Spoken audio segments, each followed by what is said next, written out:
pas à pas, le chiffre du commerce extérieur de la France s'améliore. Alors bien sûr, ce n'est pas encore le retour des excédents. Et selon les estimations Xerfi, le déficit sur les 6 premiers mois de l'année reviendrait à 32 milliards d'euros, un chiffre à comparer aux 36 milliards de 2012 et aux 39 de 2011. C'est tout de même 7 milliards d'euros de gagnés en 2 ans. Et une fois n'est pas coutume, cette amélioration de nos échanges provient de l'industrie. Car du côté de l'énergie, au contraire, la facture s'est alourdie entre 2011 et 2013. Elle passe de 24 à 26 milliards d'euros, soit 2 milliards d'euros de perdus. La faute à un hiver très long qui a fait exploser la consommation de produits énergétiques au premier semestre, notamment de fioul, et à des prix du pétrole en hausse de 4% à 82 € le baril contre 79 au premier semestre 2011. De leur côté, les excédents cumulés de l'agriculture et des industries agroalimentaires ont peu évolué. L'embellie actuelle est donc entièrement imputable à l'industrie manufacturière. Une balance industrielle dont le déficit s'est réduit de près de 9 milliards d'euros, passant de 25 à 17 milliards d'euros sur la période. Mais attention, pour faire une belle histoire, il faut entrer dans la mécanique de l'amélioration.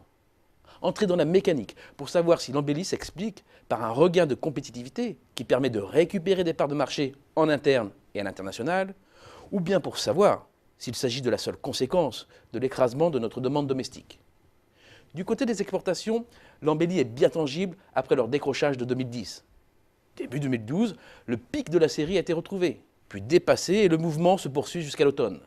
La dynamique s'est depuis cassée, au diapason de la croissance européenne. Mais le recul reste marginal. Et dans un contexte de ralentissement général du commerce mondial, cet accroc ne marque pas un nouveau décrochage de nos parts de marché. Du côté des importations, on est passé de la simple décélération à la baisse sur les 12 derniers mois. Le mouvement s'accélère donc et il est plus violent que celui des exportations.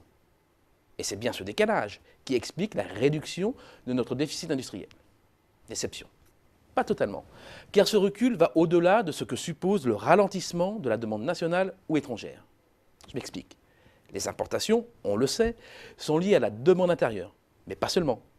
Les chaînes de valeur sont désormais internationalisées et il faut de plus en plus importer des produits intermédiaires et des composants pour exporter notre production, en y ajoutant de la valeur ajoutée nationale. C'est ce qu'on appelle le contenu importé des exportations. Il est alors possible, statistiquement, d'estimer les importations sur la base de ces deux variables. Un calcul pour déterminer où on devrait être et où on en est. Un calcul qui montre qu'il y a moins d'importations que prévu. Alors oui, l'amélioration de notre commerce extérieur industriel est bien liée à la contraction de notre demande intérieure. Mais une petite part s'explique aussi par un très léger redressement de notre compétitivité. Certes, ce n'est qu'un zeste de compétitivité, mais il mérite d'être souligné.